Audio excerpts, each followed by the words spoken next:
super amazing. This is the story of Natalya Thakur and Kevin Hoang, two founders rebuilding trust in financial services through real-time transparency that bridges traditional banking and digital assets.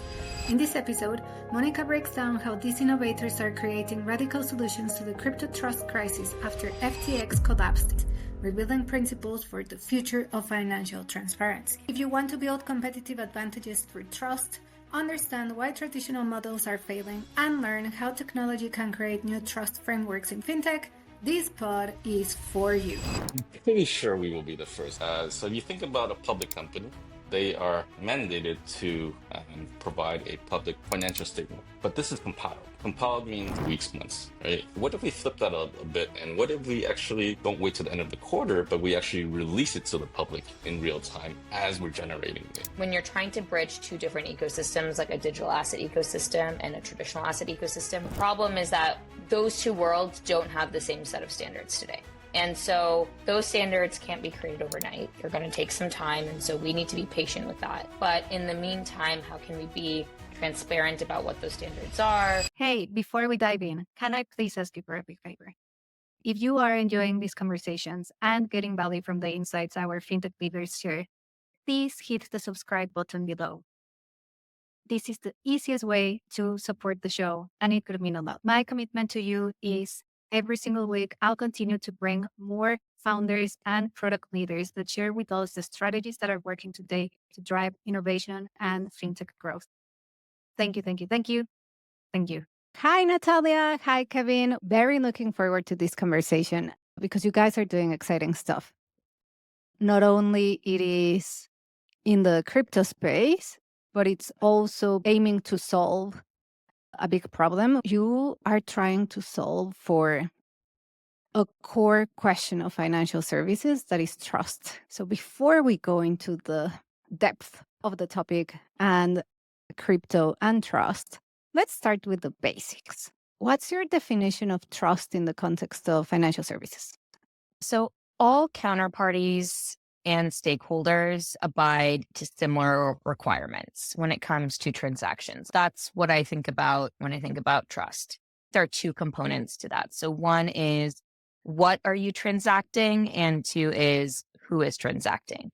So when you think about what is being transacted, basically from my perspective, assets are stores of value. To have different systems acknowledge a transfer of value and trust that it will be accepted as X amount in a different or similar asset form, I think is really important, right?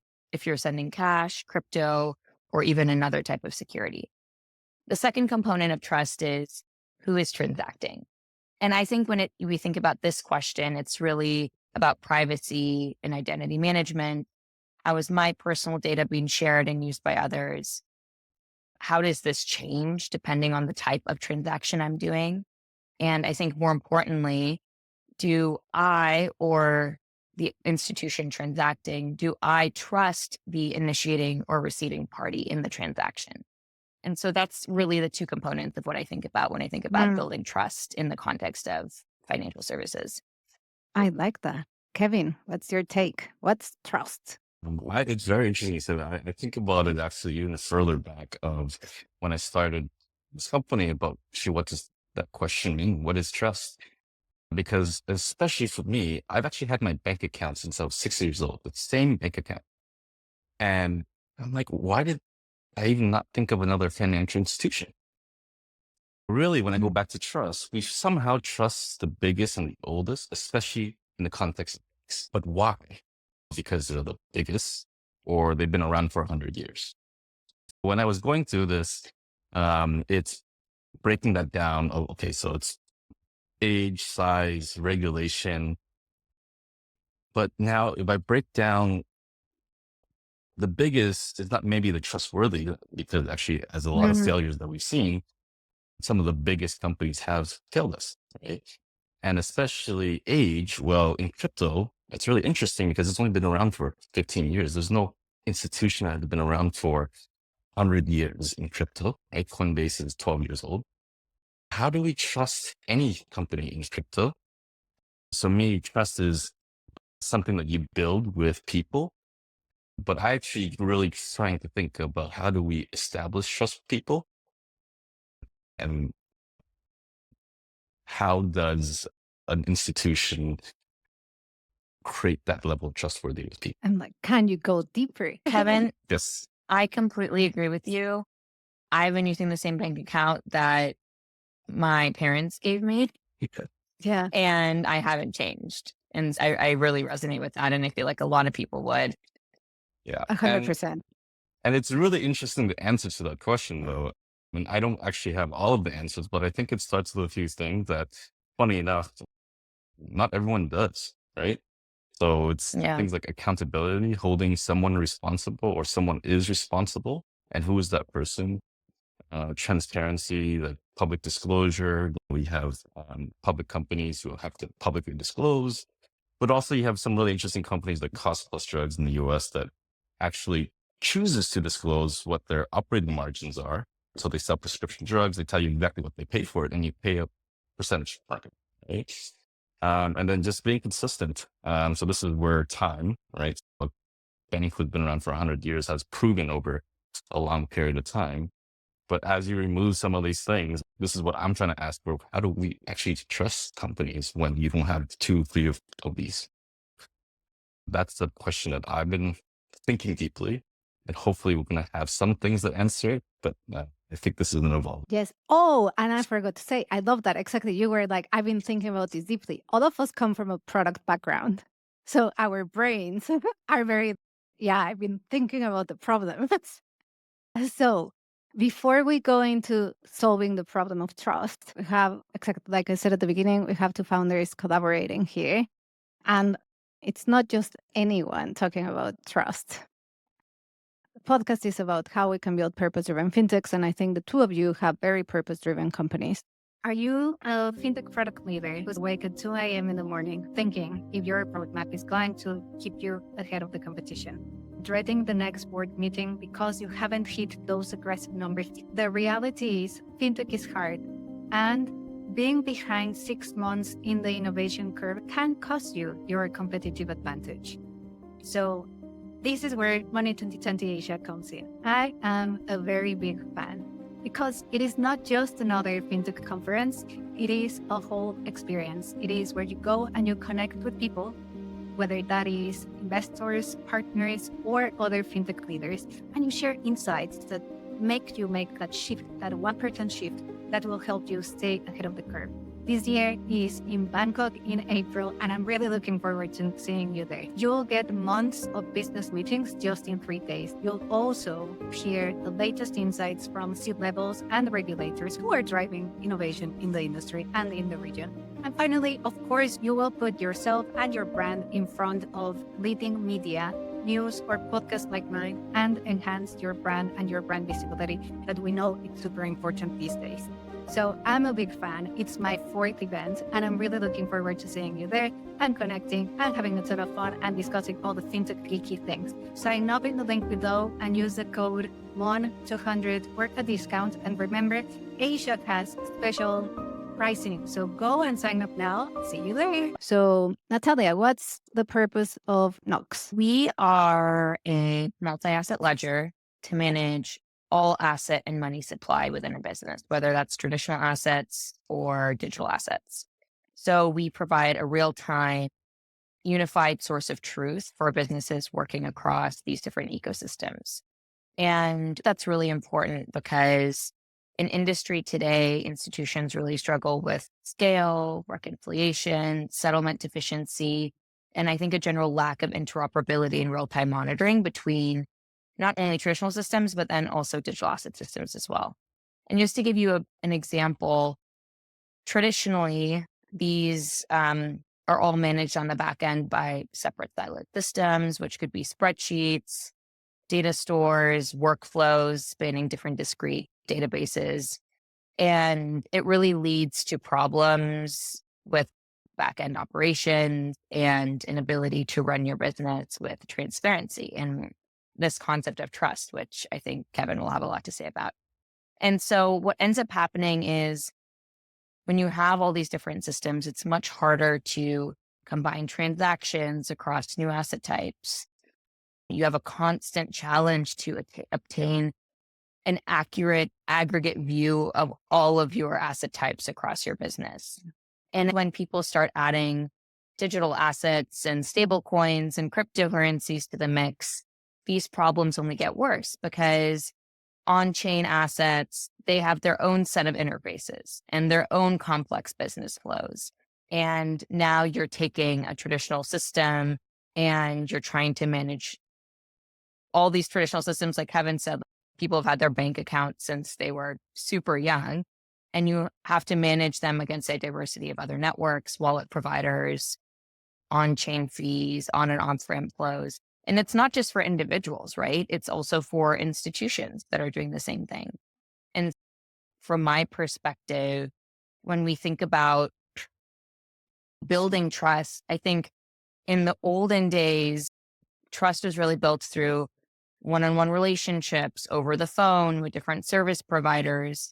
Really think about going and talking to your bank teller, or if you were in financial services, looking at traditional capital markets desks or trading desks. Today, especially with crypto, it's a newer and nascent industry.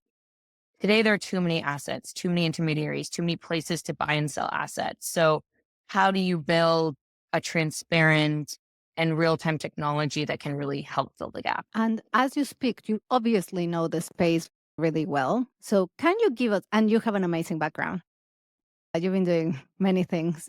Can you give us like a 1-minute short story of Natalya and all your amazing achievements so that people are like, she's cool? My goodness. From my perspective, everything when it's happening doesn't make sense. And then hindsight is always 2020. But for the last year or last 10 years, I've really been building a career at the intersection of traditional finance and digital assets with an expertise in future of money systems. And from what I started on the capital markets desk, BlackRock, I really got to see, I was the one working with our AP custodians, our market makers, with our external stakeholders, and then internally helping create and trade and share our different index investments products. Even at an institution like BlackRock that's complex and refined, it was still very much fragmented on the back end. And so I got to see firsthand what that looked like. And then I moved into big tech. I worked at companies like Google X, like Cello. Cello was a stablecoin startup looking at how can we improve the movement of money from the perspective of blockchain and stablecoins. I was helping lead their financial institution strategy. Some of the things I was just talking about. How do you help these institutions bridge what they're doing in traditional finance to also including stablecoins as a part of their ecosystem? And I think beyond just being close to the product, holding a bunch of different types of functional roles, I also did a lot of industry work. So there were 2 global initiatives that I sat very closely with. One is an initiative I co-founded with the United Nations, really thinking about how do we improve the access to digital currencies and policies from a perspective of the sustainability development goals that they have. And the second is the Bretton Woods Committee, which is a committee of the top financial executives and CEOs, really aimed at thinking through how are financial markets evolving, how is fintech evolving, and how do they need to prepare. Amazing. I have to say this, but if you were to look at Kevin's and my eyes looking at you, we both are like, oh my God, she is amazing. And that's exactly why. Lots of hard work. Yeah, but that's also part like why this podcast exists, right? So that then we can say, especially when it comes to women in fintech, so that then we can say, hey, here's an amazing woman. Everyone else, here's a role model. Like we can be that, especially for the younger girls, or even that it's like girls that we're not starting our careers now. We're a little bit older, but it's, hey, we can work in tech, like properly. Like what you've done is super amazing. I think when you're in it, you just are so focused on what you're passionate about and joining the things that sound interesting to you. You're not really thinking about, oh, the rooms that I'm walking into look a lot different than what maybe I'm used to. Like when you're working in tech and then finance and then fintech, there's not a lot of people that look like you. And so I think that I have actually seen over the last decade that change a lot. In fact, I've seen more and more women in leadership roles within these organizations, which is really awesome to see. Amazing. Cool. Coming back to you, Kevin. What is the purpose of EQ Exchange? Okay. So really simply, as I mentioned, I was been thinking deeply about this trust issue because I actually got into the space again post FTX, which obviously was a very big moment in time for the crypto industry. For the purpose of EQX, I wanted to actually rewrite the script on crypto exchanges as they exist in the medium between Web 2 and Web 3 as the bridge, right? And then going back to the trust problem, how do we actually build a trustworthy exchange? What does trust mean in the regulated space? Obviously competing with established businesses. So how does a new market participant enter where in Canada, US, where there's these big oligopolies, right? How do you establish and accelerate trust? And that's what I was thinking about. And then actually going further out in the world of like in places where there are actually no regulatory frameworks, how do you actually build trust with the people who don't even trust their own local governments to actually keep prices stable? So those are the two things I've been thinking about. So our purpose is actually to hopefully try to solve some of those. Those are actually very big problems. Is really the mass adoption problem of how to get people into crypto. So my thesis is, and this is my product management hat after asking the why, right? Why I do we know trust this? So my thesis is that mass adoption is a trust problem. And people need to trust their institutions, which there's not many because crypto is actually built on not having to trust anybody. And really, people also don't trust what they don't understand. So we're hoping to solve this in two interesting ways. One is radical transparency, which is hopefully be the first company in the world to disclose all of our financial statements in real time. We're going to generate it instead of compile it, which is hopefully a little bit novel. And the second piece is really dear to me is how do we simplify crypto to be accessible for everyday users? That's just the product piece that I've been, through my experiences, working heavily on. And I'm really excited to actually solve. Yeah, and I think it's a very relevant problem.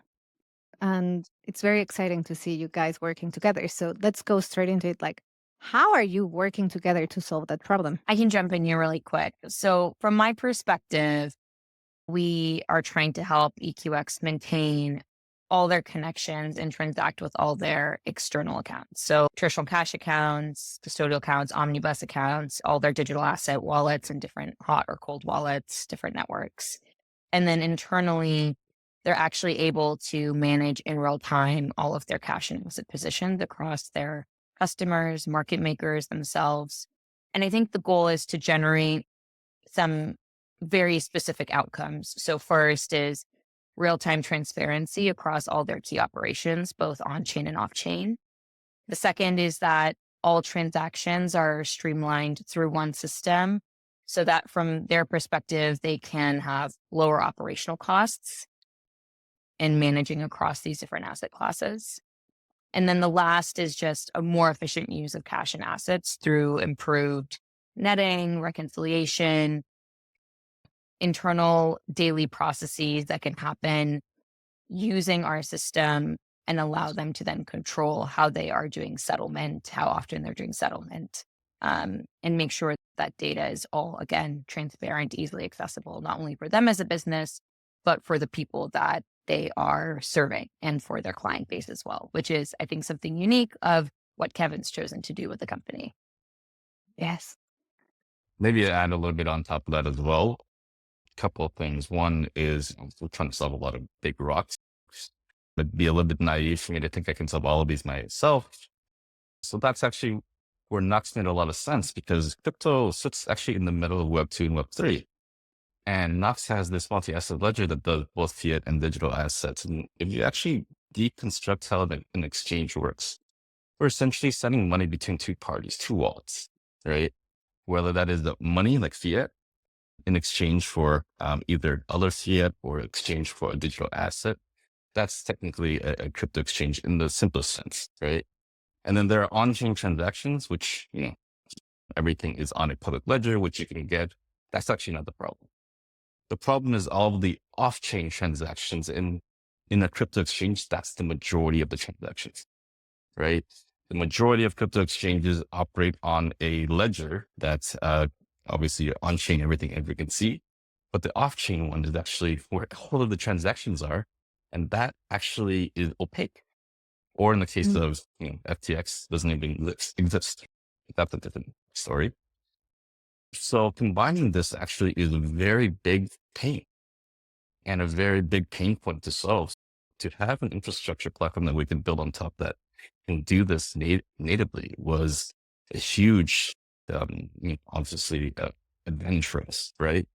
And the ability for us to seamlessly work between digital assets and fiat natively. Again, we are a crypto exchange. That's what we do day in, day out. And to have that baseline out of the box, I would say that obviously gets us much further than building it all ourselves. Because even, by the way, with our previous change, we actually tried to build our own ledger of just digital assets. And that was in itself extremely admiration of what they were able to build. But then that lets us do the thing that we're really good at, which is building an awesome trading platform and focus on the user experience rather than rebuilding a whole accounting infrastructure from scratch. That's really where we like to work, is really good at. Yeah. And I want to go deeper because you said this is like a first type of company in the world. Before we go into that question, obviously it's like similar to Natalya. You sound like an expert because you are. Can you give us the 1 minute background of who's Kevin and what have you done? What took you here? Okay. So for me, I've had a really interesting career.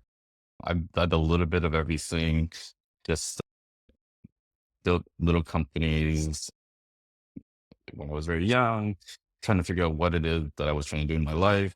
I ended up somehow in software development. I was not a good software developer at the forefront and say that and realize that at least very early. And then went into product management, which was the intersection a little bit of everything. So that actually was really helpful for me because I get to use a little bit of all of my skill sets. And then from there, I joined a crazy startup. I did identity management, but personalizing for users and trying to understand who the user that's consuming content was. And then for that, I actually started a restaurant, which is completely different, where we tried to, and this is my favorite thing, to simplify the menu, to have really 5 things on the menu and to do it so well, to be the best at that thing. Again, going back to how do you really understand users and what they want, and building something where if you have a restaurant with 5 items on the menu and it's not good, no one's going to. So we did a breakfast sandwich, egg shop to build the best breakfast sandwich in Toronto. I think pretty good. And then I left that to do Google. I started doing Google Cloud, ran the cloud billing and cloud asset management teams on the product management side, and then left that to advise for companies, startups, because actually that's what I love doing, was just helping startups. But I just had the itch to build something. And I think this was one of the things where I saw a lot of opportunity and no one was really thinking or even trying to do this. I think that's where, we'll be the first company in the world. And I think even if we don't do it for a couple of years, I don't think anyone is going to do it either. But I think it's a worthy problem to solve. Definitely. Exactly. You have the entrepreneurial bug since the beginning of your story. I'm like, yeah, he has it. So tell us more. Like you just said, EQX is the first company in the world to do financial statements real time. That is like the thing, like real time as well. Can you expand? I'm pretty sure we will be the first. I've said it to enough people where someone is actually doing it before me, I would like to know. But so if you think about a public company, they are mandated to provide a public financial statement, right?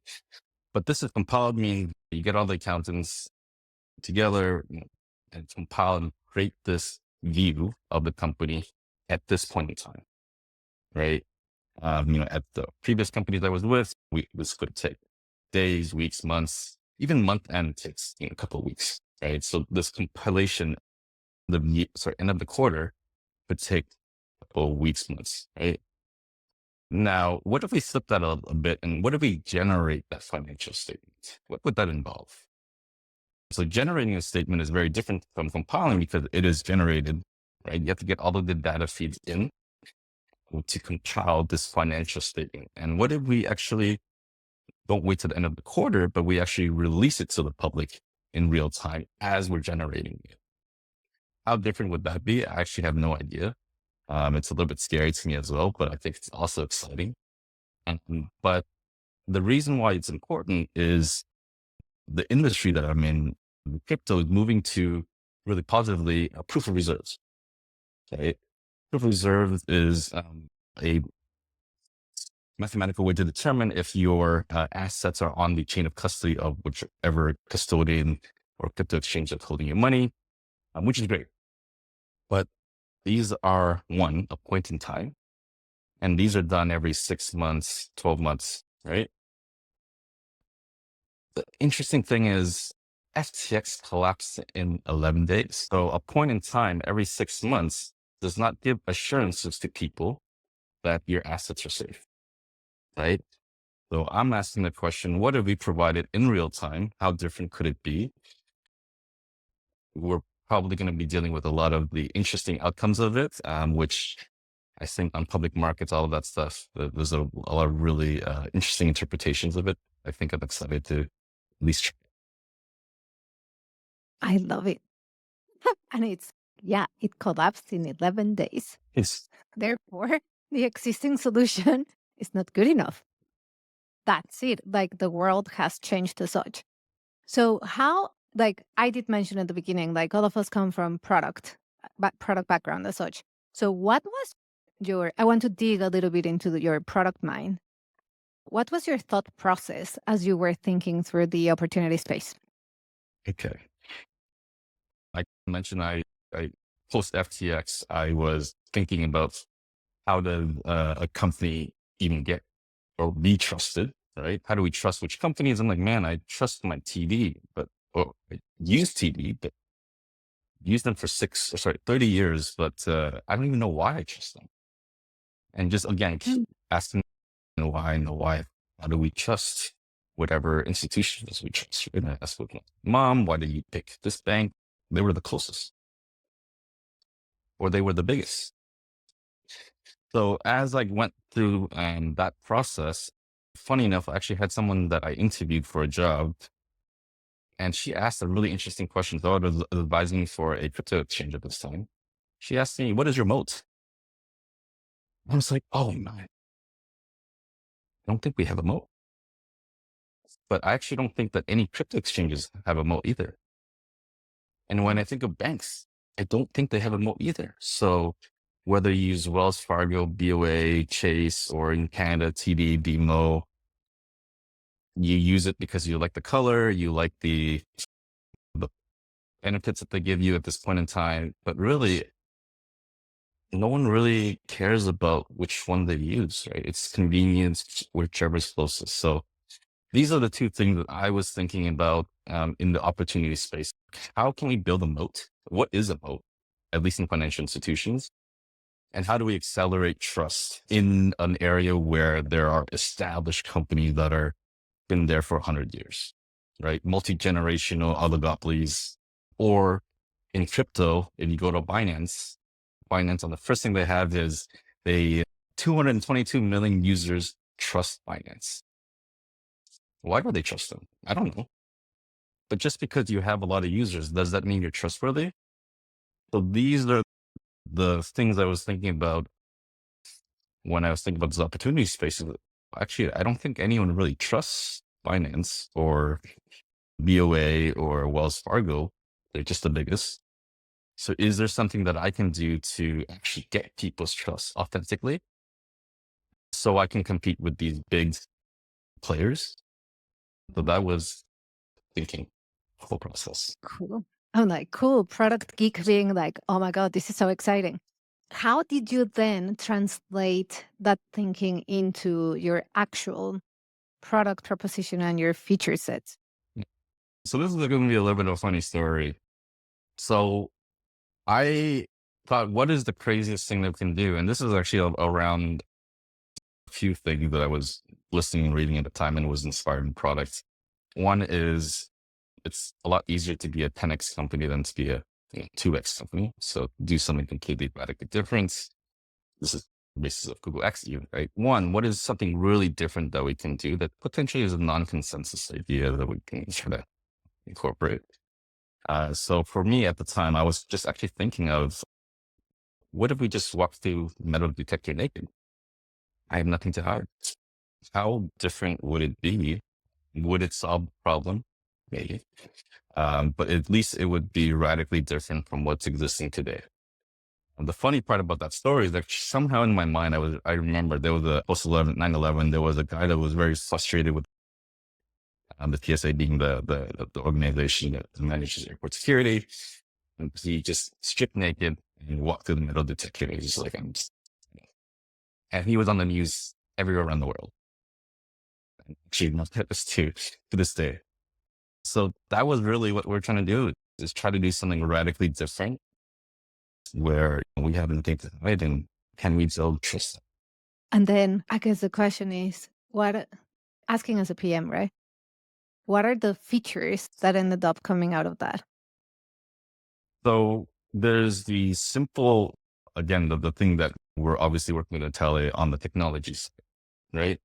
That is a core basis of how our company operates, and actually will be extremely valuable to many of our operations. Natalya said will be saving in terms of how the resources required to run our kind of treasuries. So that's fantastic, but that's not really a user. Right? We want to think about, where does transparency stop and end, and why does it have to actually stop? So how far can we go with users about disclosing what is our fee structure like? How do we make money? What is the, call it, profit margin we're having on these transactions? And this actually came from my restaurant experience, where post-COVID, we survived as a restaurant, but the margins were paper thin and people were complaining about the high prices, but I'm paying 300% more for my costs. So people knew that I actually wasn't taking a lot of money from them, and I wasn't, maybe they would be a little bit nicer to us. But just being realistic with it, right? About what our cost is and how much we're making. So being able to bring that honesty into crypto of just telling people exactly what we're making, and can we build a sustainable company by not ripping people off? Okay. So that was a baseline kind of value prop that we wanted to create. But extending that even further is, people are always afraid of anything that touches money. Afraid in terms of whenever they're transacting, right? Afraid whenever it leaves their hands. So we get into this thing where we send some money to somebody else and we're nervous, and then we create a support ticket. Right? We actually had a ton of this at in my previous company, but this is just everywhere. Instead of just telling people the transaction has been sent, can we be a little bit more transparent with, what, this transaction typically takes 24 hours. It's been 7 minutes since you sent this. If you don't receive it in 24 hours, how about we automatically create a support ticket for you? Instead of just telling people it's been sent, and then people get nervous that the money, where's the money? I haven't received it yet. This crypto is instantaneous. When a transaction settled in crypto, it's in minutes. But when you have to wire something, it could be 24 hours. But if you sent it after 5 p.m., it's going to be the next day as well. Exactly what I was talking about was who is transacting, and can you trust the initiating and receiving parties? Completely agree. So why don't you just tell people that this transaction typically takes 24 hours?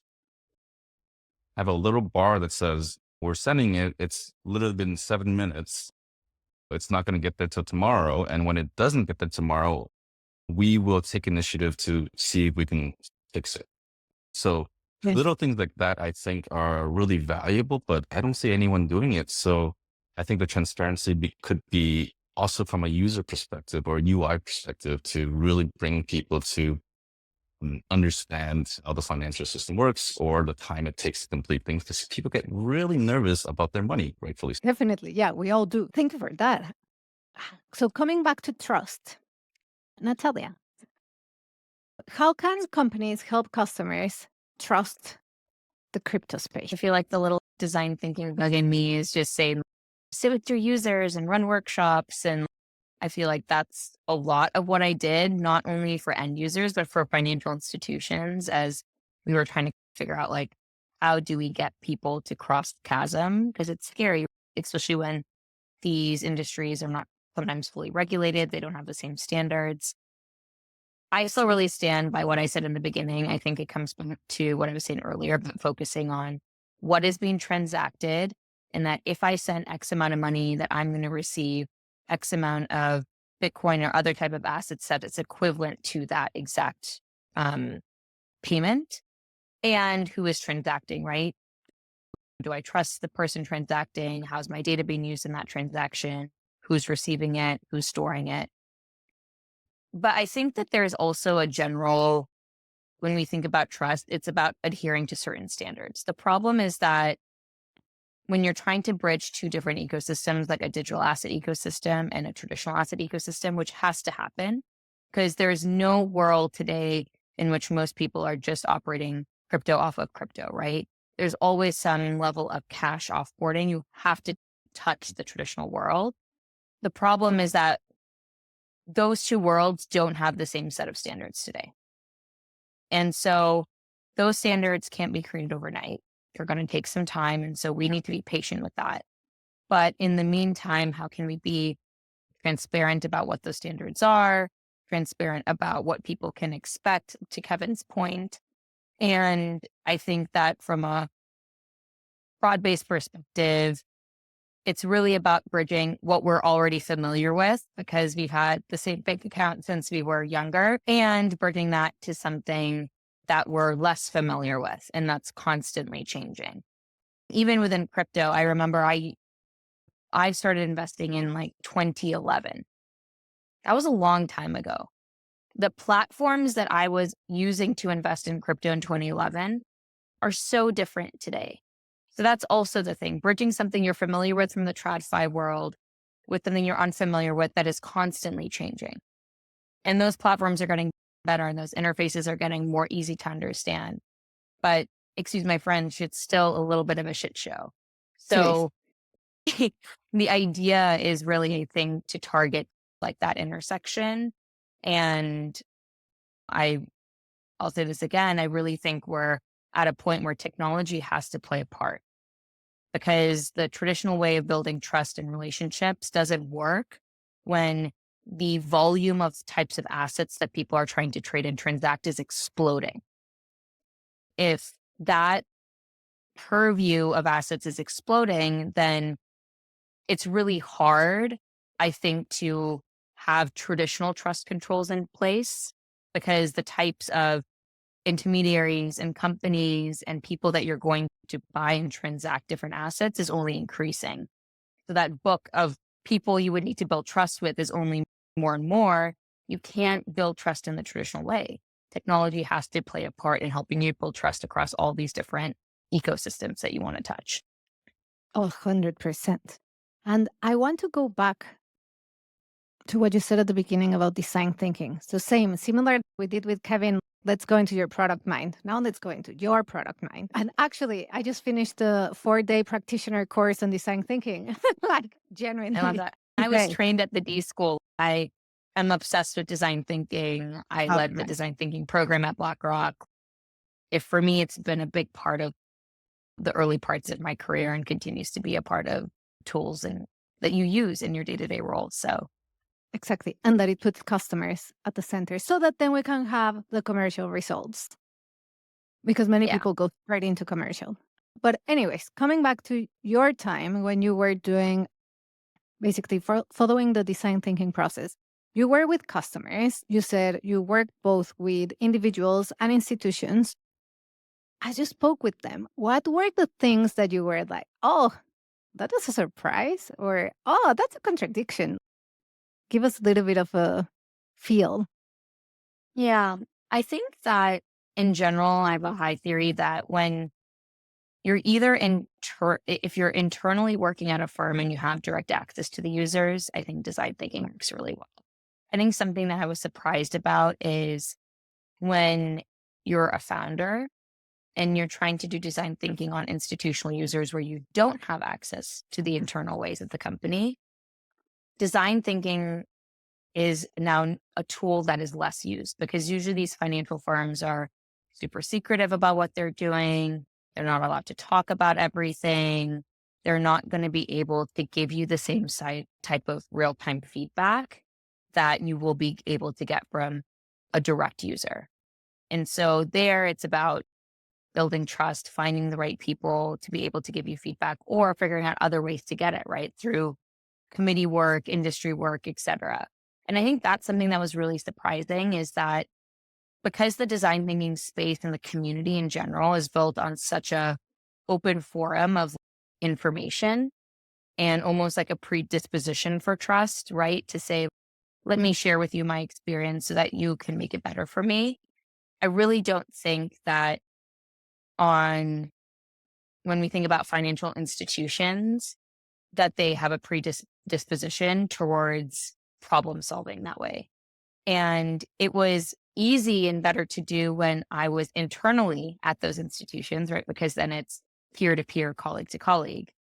But when you're a founder on the outside trying to grab that information, I was surprised by how you don't get that direct feedback loop and you have to figure out creative ways to get that you would normally get with Kevin, right? He can go directly to his individual retail customer and you can get that pretty immediately.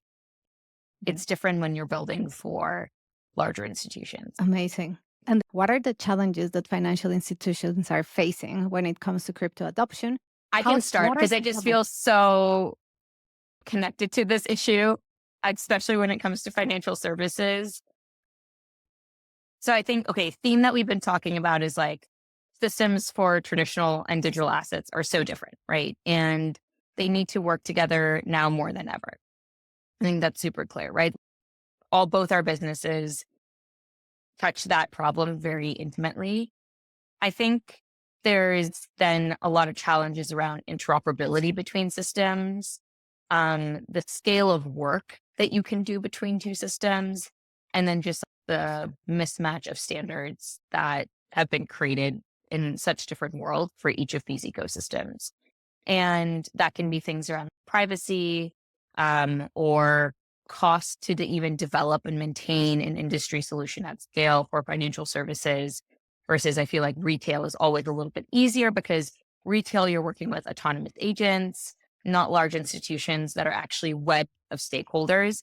Like when I work with Kevin as a retail user, I'm just working with Kevin. When you work with a financial institution, you're not just working with them, you're working with all of their stakeholders and the people that they touch too. It's almost impossible to move the needle forward without kind of having buy-in from every single stakeholder. And so I think some of these solutions will be solved via tech. I think some of it will be solved via standards alignment over time. I think the one thing that from a product perspective, I think is so important and we haven't really talked about yet is make sure you're using the technology for the correct use cases. Sometimes you don't need public or private blockchain systems to solve your problems, right? I think a lot of what tech is having a moment where it's like there's technology in search of a problem. I think that it's just always important to do a gut check on, is the technology actually solving a problem in the correct use case? And if the use case isn't there, keep pivoting or keep moving towards a situation where the use case feels right and actually like it's adoptable. 100%. Kevin. Said a really big thing that I 100% agree on, which is I think a lot of companies' technologies are a solution looking for a problem. And people in the crypto industry may hate me for it, but I think crypto right now is a solution looking for a problem. And until we get mainstream adoption, that's how you prove that this is solving a real world need. But you also do need sometimes you have to build it and people will come as well. So I'm not saying that you should never do that. But when I think about it, so is right now too hard to use. And even though we're using it as this vehicle to, decouple ourselves from traditional finance, we're doing almost the same things in many ways as what traditional finance does to users.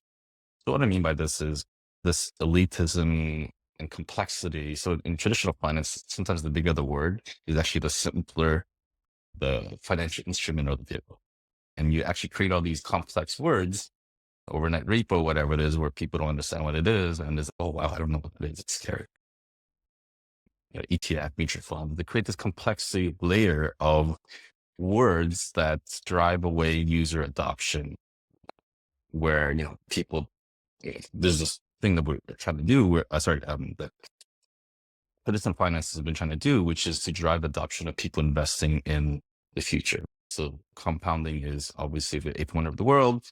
If someone invests, in their 20s or whatever it is, by the way, I never did that. They would be, very well off in their 30s and 40s, but no one does. So why? But somehow with crypto, it's attracted all of these younger people that are actually investing, gambling, you can sometimes argue, but it has changed the perception of it a little bit, but it's still too hard to use. And as an example, the actual best practices of using crypto today is actually counterintuitive to what we teach people today in security. If you told your mom that in order to really be safe with crypto, you have to use a cold storage wallet that is air gapped. And by the way, you have to write down your seed phrase on a piece of paper, which we tell them not to do. And if you ever lose that piece of paper, you lose all of your money, right? They're like, what are you talking about? I thought you told me to keep my passwords in a password vault, whatever it is. That kind of mechanism of crypto is still too hard to use. And I think for us to really get mass adoption, similar to the financial institution side, is to simplify this even further for everyday people to be able to use. Right? And then that's when I think you'll solve a real problem. But until we get that simplicity, I think right now it's a little too hard for us to transact in crypto in every day. I mean, with crypto, even though it's almost everywhere, we hear it a lot, the adoption of crypto is still actually in early phases, right? And it's actually not even the majority yet. It's actually in the early adopter group. So these are the people who are willing to sacrifice, use a beta, even things don't work correctly. And there's a very, very common phrase in crypto. You actually have to be scammed once to actually understand how crypto works, which is not a very attractive onboarding statement, right? To new users are into crypto. So how do we change that? So when the early adopter, the early majority, which is the majority of people who are not willing to get scammed once, right? Use crypto or any other of these financial tools. So I think that's where I think both financial institutions and crypto companies have still a very far way to go to get there. Amazing episode. And I think we could keep going for another half an hour. So we'll have to do an episode part 2. In the meantime, thank you so much, Natalya and Kevin. It's been an absolute pleasure having you in the show. Thank you so much. We had so much fun. It was awesome. Thank you. Peace. Thank you, everyone. See you next week. Ciao.